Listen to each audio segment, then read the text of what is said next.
Jai Hind Defense aspirants, welcome back to my channel SSB Success. For any query regarding SSB and AFSB, please join our Telegram channel SSB Success, whose link is given in the description box. And for more updates regarding SSB and AFSB, do subscribe our YouTube channel SSB Success. So today we are going to cover an important topic, which is hijab and freedom of religion, and it is very important for your SSB and AFSB point of view. So let's get started with our topic. See why it was in news recently क्या हुआ है 6 students को ban किया गया from entering a college Karnataka के Udupi district में because they were wearing hijab. हिजाब क्या होता है? एक हेड कवरिंग जो कि पब्लिक में पहनी जाती है मुस्लिम विमेंस के द्वारा।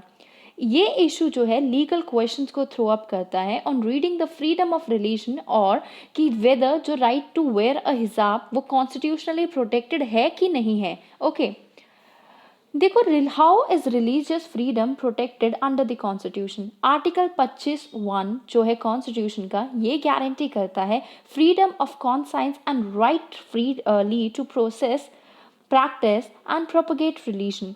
ये राइट गारंटी करता है एक तरह की लिबर्टी, जिससे स्टेट जो है वो ये इंश्योर कर सकती है कि कोई भी इंटरफेरेंस और ऑब्स्टैकल ना आए इस फ्रीडम को एक्सरसाइज करने में।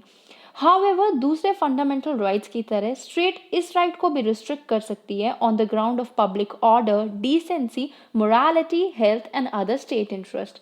इम्प्लीफिकेशन की बात करते हैं इसकी। Number 1 we have is freedom of conscience, जो इनर फ्रीडम है इंडिविजुअली की, जो मोल्ड करती है उसके रिलेशन को विद गॉड और क्रिएचर जिसमें वो बिलीव करता है। दूसरा right to profess means declaration एक रिलीजियस बिलीफ की और फेथ करना या फिर फेथ दिखाना ओपनली एंड फ्रीली। तीसरा है right to practice means performance of religious worship, ritual, ceremony and exhibition of beliefs and idea. Next we have is right to propagate means transmission of dissemination of one religious belief to other or exposition of tenets to one religion means ये जो है article 25 guarantee करता है okay कि कोई भी बंदा जो है अपने मर्जी की भगवान की पूजा कर सकता है, उनकी जो है रिचुअल सेरेमनी को फॉलो कर सकता है, उनके पास राइट है इन ऐसे इंस्टीट्यूशंस के पास जाने का जिसमें वो बिलीव करते हैं, वेदर इट्स अ टेम्पल, मस्जिद, gurdwara. Okay what is the essential religious practices test. देखो काफ़ी टाइम से सुप्रीम कोर्ट जो है वो इवॉल्व होके आई है एक प्रैक्टिकल टेस्ट के सॉर्ट में, जो डिटरमाइन करता है कि जो रिलीजियस प्रैक्टिस है उनको कॉन्स्टिट्यूशनली प्रोटेक्ट करना चाहिए कि नहीं, या फिर क्या चीज़ें जो है इग्नोर करनी चाहिए।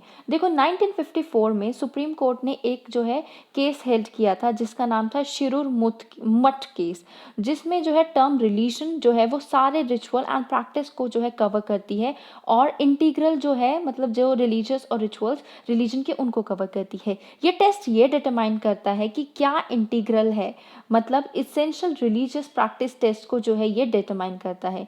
ये जो टेस्ट है इसमें क्या हुआ था कि जुडिशियल डिटर्मिनेशन हुई थी रिलीजियस प्रैक्टिसेस की, जो कि ऑफनली क्रिटिसाइज की जाती है by legal expert as it pushes the court to delve into like theological spaces.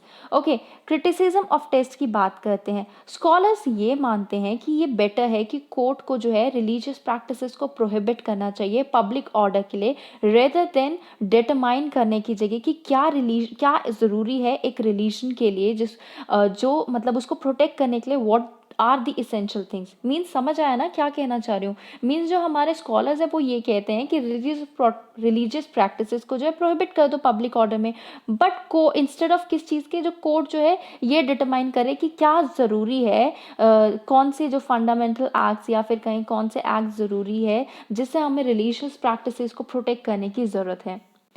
देखो सेवरल इंस्टांसेस में कोर्ट ने अप्लाई किया है ये test to keep certain practices out. 2004 की रूलिंग में सुप्रीम कोर्ट ने हेल्ड किया था अनंदा मरगा सेक्ट, जिसमें कोई भी फंडामेंटल राइट को कोई फंडामेंटल राइट नहीं था तांडव डांस को परफॉर्म करने के लिए इन पब्लिक स्ट्रीट, बिकॉज ये जो है ये कॉन्स्टिट्यूट नहीं करता है essential religious practices of the sect. While ये इश्यूज जो है वो लार्जली अंडरस्टूड किया जाता है कम्युनिटी बेस पे, काफ़ी सारे इंस्टांसेस होते हैं जिसमें कोर्ट ने अप्लाई किया है ये test to individual freedom as well. Example की बात करें 2016 में सुप्रीम कोर्ट ने अपहेल्ड किया discharge of a Muslim airman from Indian air force for keeping a beard. Okay, मतलब क्या हुआ था, देखो कहीं कहीं जगह जो है ये रिलीजियस प्रैक्टिसेस को जो है इस टेस्ट को जो है रखा जाता है, बट कहीं कहीं जो है ये नहीं अप्लाई किया जाता। जैसे 2016 में इंडियन एयरफोर्स में एक एयरमैन जो थे मुस्लिम, उन्होंने बियर्ड रखी थी एंड ही गॉट डिस्चार्ज।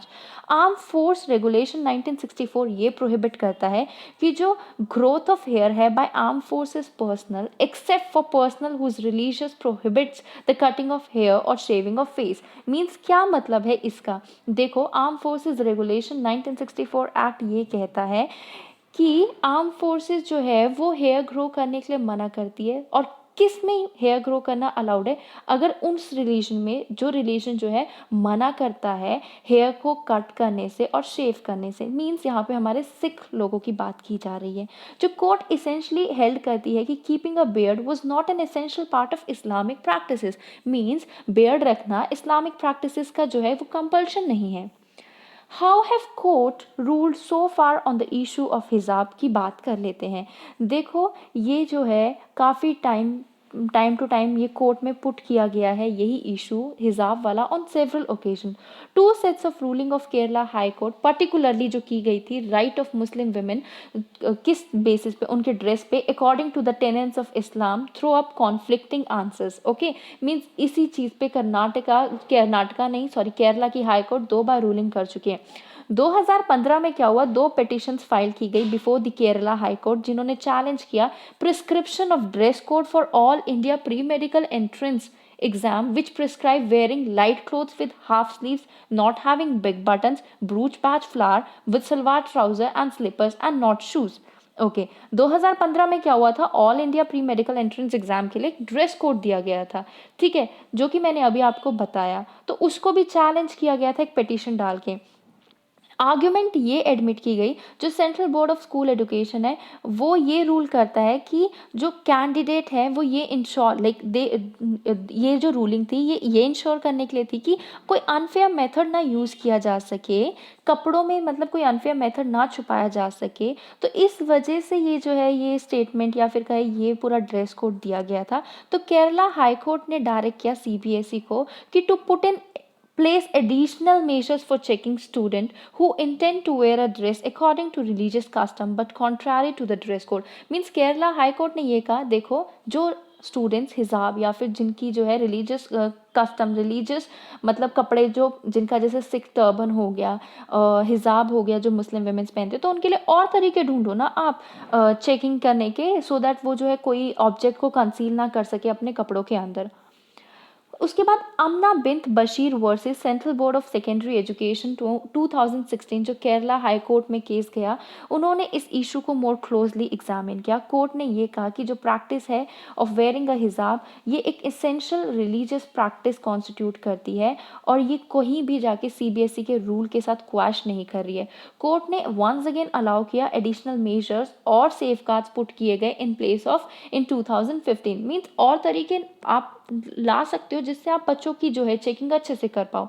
एक इशू हुआ था uniform prescribe by school another bench rule differently in Fatima Tasneem versus state of Kerala 2018 में एक ये जो है एक रूलिंग आई थी। इसमें एक single bench of Kerala high court ने जो है कलेक्टिव राइट्स को एक इंस्टीट्यूशन के बताया कि जो कि प्रिमेसी देता है over individual rights of the petitioner. Means उन्होंने वही है यूनिफॉर्म प्रिस्क्राइब की गई थी एक स्कूल के द्वारा तो उस पर फिर से पेटिशन डाली गई थी।